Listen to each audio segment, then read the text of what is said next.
We got ourselves an X-Men fan. Maybe a quarter of it happened, and not like this. It seems to me that the strength of Wolverine is more the humanity than his superpower. In exploring this character, I really wanted to get to the heart of who that human was. Putting superheroes into very real situations that we all can connect with, to me, is a way to suddenly reveal new aspects of these characters that we hadn't seen. There was a longing on our part to try to take a more classic approach, to do a more character-based story. What a disappointment you. It was clearly going to be of a very different nature from the way the other films in the franchise have been seen before. It seems to be tapping into some sort of classic American storytelling. It feels both kind of old-fashioned and new and fresh at the same time. It's a movie about family. It's a movie about love. It's much more dramatic. It's much more real. It's entirely different than we've seen Logan. I ain't fucked up, and I cannot get you there. I want the audience to feel everything. I want them to be outraged. I want them to laugh. I want them to yell. I want them to, by the end, feel like they've got to know fully and understand this human, this man called Logan.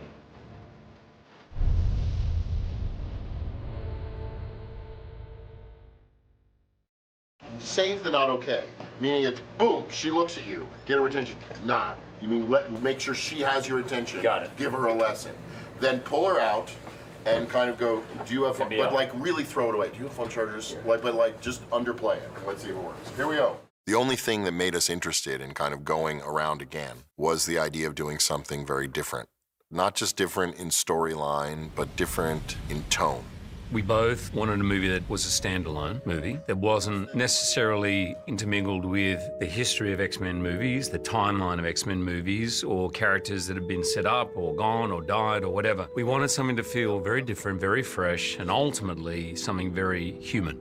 I think both Hugh and I wanted to find a way to make a movie about these characters that was actually a dramatic film. It is better this way, because I suck at this. Bad shit happens to people I care about. You understand me? Rather than being a multitude of different characters with different objectives and intentions and storylines, this is one overriding storyline, which I really responded to very, very strongly. In terms of narratives, we were actually taking more from the Craig Kyle X-23 series of comics than we were from Old Man Logan. Obviously, I've read Old Man Logan, and there are elements of that, but there's more differences than similarities, and that wasn't what we were using as a template. Can everyone frame up on A?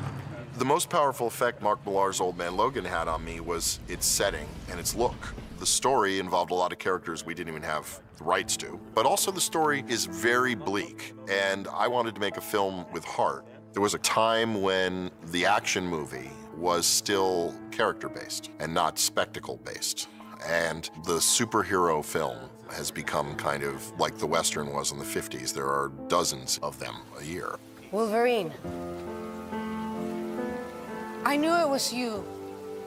I had a vision of something closer to Unforgiven, in not necessarily the story, but what Unforgiven did for the Western, with the lead character, Clint Eastwood. There's so much fan following and history, and he kind of just turned it on its head a little bit. Now, Old Man Logan, having spoken to the writer, is absolutely inspired by Unforgiven. So I like to see the connection more in that way. On the last Wolverine movie, we were always talking about outlaw Josie Wales. So the Western was always a part of our conversations whenever we were talking about the Wolverine character. It's so big on you right now, it's kind of deadifying you. And what I want to feel is just the, fuck, I don't want to do this! That's nice. Yes. It's a superhero movie, but within that, we try to create a subgenre so that you feel like you're seeing something different. I think Wolverine's essentially a Western character. That's what he is at his essence. He is an outlaw. He is a character with a great moral code, at odds with the society in which he lives. I know you're still good inside.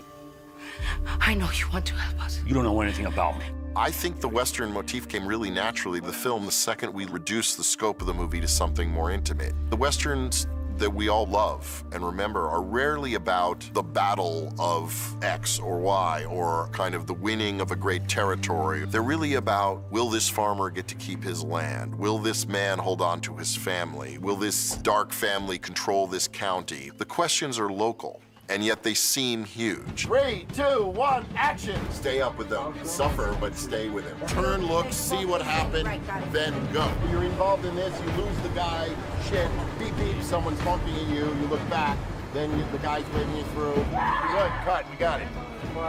Jim is one of the finest dramatic directors that I know. I think his skills with regard to performance and drama in general are remarkable. He is a director who can express very clearly what he thinks a film, a scene is about, or a character, or a relationship is about, and then he's prepared to throw it all away and do something different. And I think most actors find that exciting, that they are not being restrained within certain parameters of directorial objective. He's an amazing writer.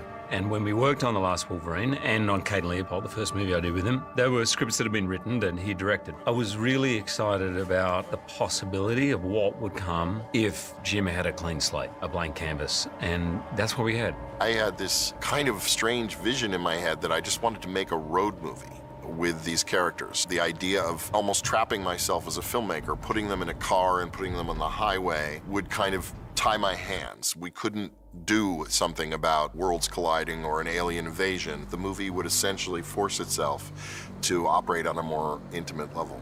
Jim's very keen on sort of establishing the relationships between people and really making sure he burrows into those interconnections. He likes to subvert what is the obvious way of doing something, to try and find another way around it so that it doesn't fit just the cliche of this big dramatic moment. He does everything to play against that or divert that. I think he's a good director. It's fun working with him. Lots of directors just tell you what they want you to do, but he says, just make it real. The trickiest thing about writing and directing superhero films is if someone is invincible, if someone cannot be hurt, they're essentially kind of uninteresting.